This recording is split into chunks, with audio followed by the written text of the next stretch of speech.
Another reason why I left religion, church, Christian fundamentalism is because church supports that queer people are predators. Now, you've probably heard this, the idea that drag queens are trying to prey and groom children.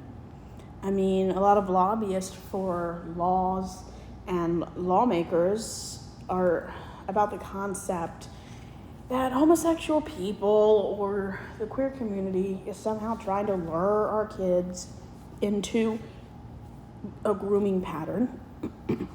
So why do people spread these rumors? Are they true or are they false? So some individuals or groups spread the false and harmful idea that non-straight people are predators. This is a baseless claim and a form of anti-LGBTQ plus rhetoric. This is one of the oldest myths. It goes all the way back to when our grandparents were kids. If you do a simple Google search on YouTube, PSAs about homosexual people, you will see ads all the way back to the 1930s about homosexual people trying to lure good kids into cars.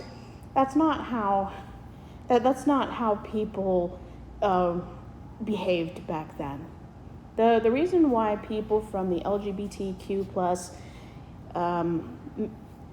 groups were very hidden back in the day because it was illegal.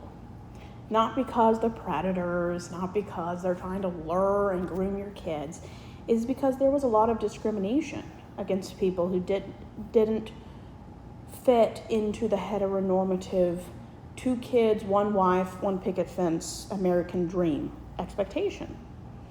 So in order to get their needs met, a lot of people in the queer community will go to secret locations, but it was only aimed for adults. Nobody of any moral integrity went after anyone under 18. A lot of people in the queer community go out of their way in order to dispel a lot of the myths that non-heterosexual people are promiscuous, vain, narcissistic, and anti-monogamy. So why do people spread this myth? There's a historical discrimination and prejudice.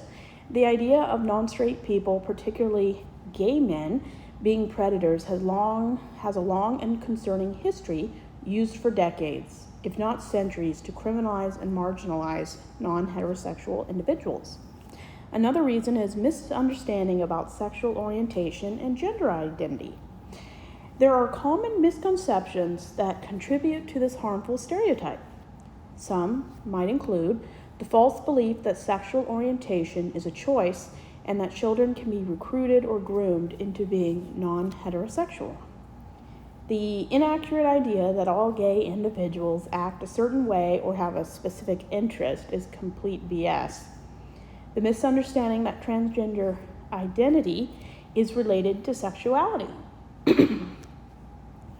And when these things are shown through PSAs, information sources, schools, a lot of the people that heard this incorrect information are still alive today. They're just senior citizens and the baby boomer generation. So fear and intolerance can be something that comes out of having this information. Homophobia and transphobia, which are rooted in a prejudice or fear, can lead to the propagation of such negative stereotypes. Studies show a link between religious fundamentalism and increased levels of homophobia and transphobia. Another reason, political and social agendas. Some individuals and groups with political or social agendas use harmful stereotypes to demonize non-heterosexual people and push for discriminatory practices.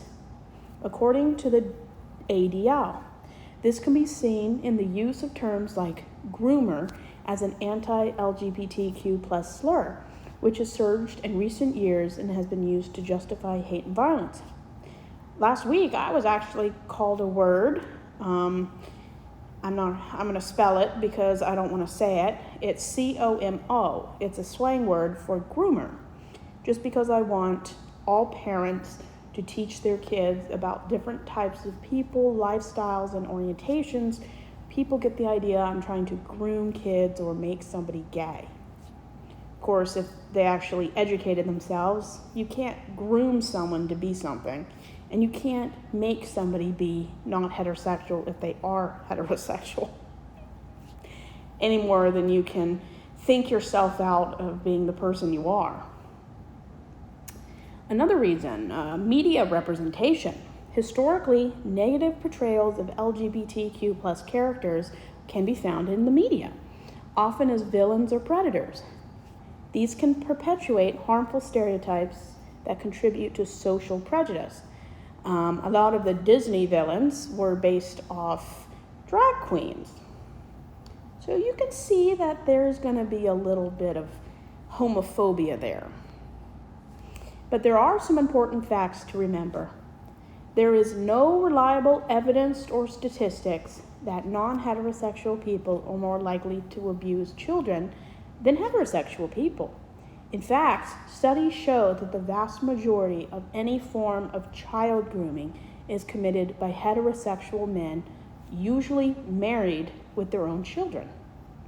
Sexual orientation is not a choice and cannot be changed. I don't even like using the word preference either. It's just the way your brain is wired. I mean, some people, they're born being attracted to people who have specific hair color or color eyes. Some people, it has nothing to do with gender or orientation. Some of these people like to be known as pansexual. They're more attracted to people, not specific labels. And you can't change what you're attracted to any more than you can